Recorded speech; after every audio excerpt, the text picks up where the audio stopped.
Assalamualaikum warahmatullahi wabarakatuh. Jumpa lagi dengan saya Bu Yanti di acara Pojok Curhat. Pada kesempatan hari ini ada tamu lagi nih, langsung ada di sebelah saya. Namanya siapa, Mas? Ronaldo Umbu, biasa disapa Ronald. Ronald. Mas Ronald. Ya, Ronald kuliah atau masih kerja atau apa? sekarang saya berkuliah di salah satu universitas yang ada di Malang. Oh, kuliah di salah satu universitas di Malang. Kalau boleh tahu semester berapa nih? Sekarang saya baru masuk semester 6. Udah masuk semester 6 ya, udah sebentar lagi lulus ya berarti ya. Oke, aslinya dari mana nih? Saya aslinya dari NTT, khususnya Sumba Timur. Sumba Timur. Lumayan jauh ya dari kota Malang ya. Kenapa nih kok jauh ke kota Malang ini? Ada yang menawari mungkin? Awalnya ditawarin kuliah sama kakak saya. Kebetulan dia lulusan dari universitas yang ada di Malang juga. Terus ditawarin, saya tertarik, makanya saya ikut kuliahnya di Malang. Wah, oke. Ada nggak sih perbedaan budaya gitu antara di NTT sama di Kota Malang yang menurut Ronald nih nggak nyaman banget barangkali? Apa sih, ada nggak sih? Kalau untuk sebenarnya sih beda jauh gitu ya, karena di NTT itu kan biasanya kayak kalau budayanya gitu kayak cara ngomongnya atau berbicaranya itu lebih keras, kayak jadi beda sama di Jawa gitu. Kalau di Jawa itu kayak agak lembut, jadi ini intonasinya berbeda tapi sebenarnya maknanya sama gitu kan, intinya berbeda. Itu yang menyebabkan nanti salah paham gitu antara. Padahal enggak marah-marah, tapi jadinya kayak kesannya kayak marah Iya, gitu iya. ya.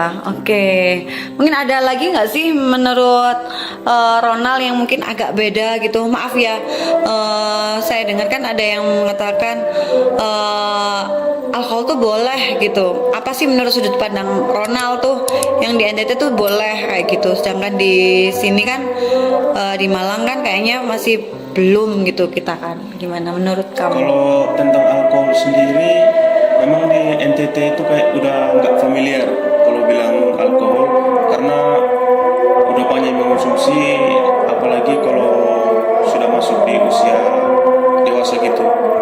Jadi itu mereka kayak selain acara-acara pesta gitu, mereka menggunakan, ada juga untuk kayak pengobatan gitu. Tapi saya belum tahu apakah itu efektif atau tidak yang digunakan.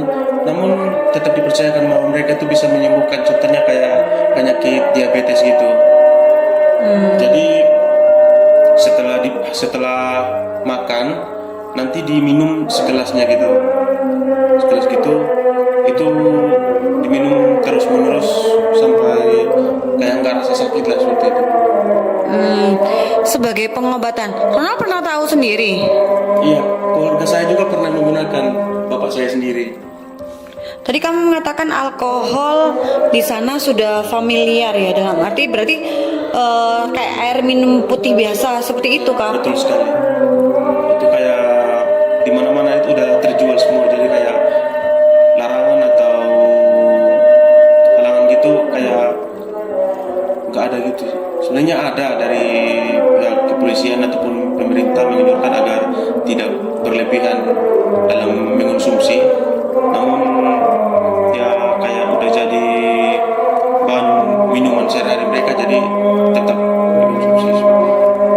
Mungkin kandungan alkoholnya nggak boleh banyak gitu ya, atau bagaimana sih seperti itu?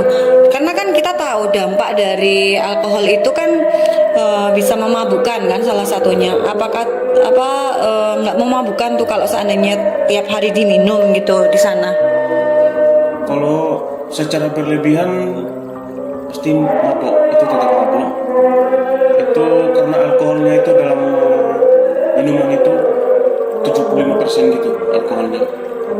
Jadi tetap mabok kalau minumnya, walaupun minumnya cuman sekali dua kali pasti tetap rasa gitu. Berarti yang minum di sana itu semua laki-laki yang ada di sana atau juga dengan perempuan atau gimana sih? Kalau khususnya di Sumba itu nggak semua sih minum.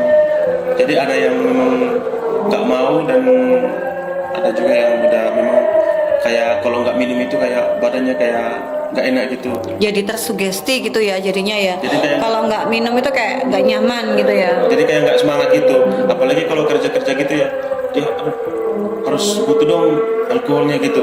Nanti diminum baru kerja lagi. Kalau nggak ada gitu kayak ya bisa dibilang kayak lemas lagi tuh orangnya. Kalau kamu sendiri minum nggak sih? Kan kamu dari sana nih kan, kan kamu tadi menyampaikan hampir semua ada Bu. Berarti di sana juga ada dong atau kamu juga minum gitu? Iya, saya sempat minum itu pas saya mulai minumnya dari SMA kelas 1. Situ saya minum rokok juga pernah. Itu orang tua saya belum tahu sebenarnya. Belum tahu karena saya mabuknya nggak nampak ke mereka gitu.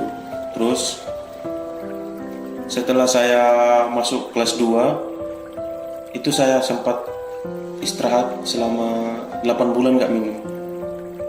Itu karena saya persiapan untuk tes polisi. Jadi saya memang berniat untuk menjadi abdi negara gitu. Jadi saya istirahat rokok, istirahat untuk mengonsumsi alkohol itu sekitar 8 bulan lamanya.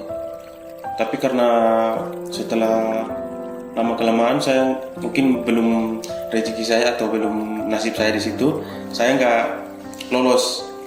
Itu saya jadi pikiran lagi apa yang saya harus lakuin kayak gitu. Jadi kan saya nganggur kan gitu ya.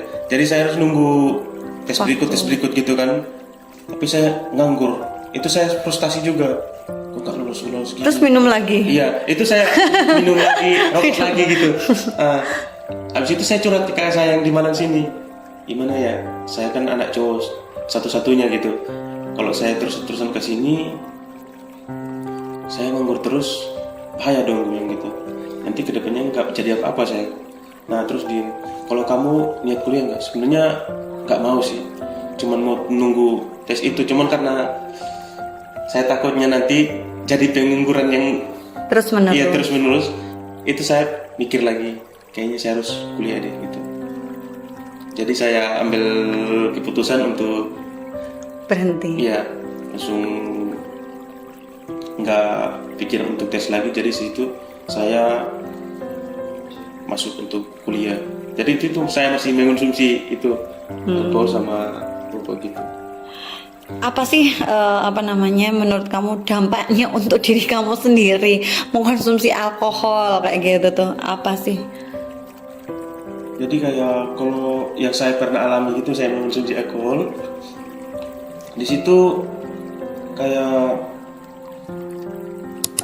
untuk dalam diri saya gitu kayak mungkin baru awal ya ataupun belum terlalu lama gitu saya mengonsumsi. Jadi kayak belum ada komplikasi yang begitu besar dalam diri saya.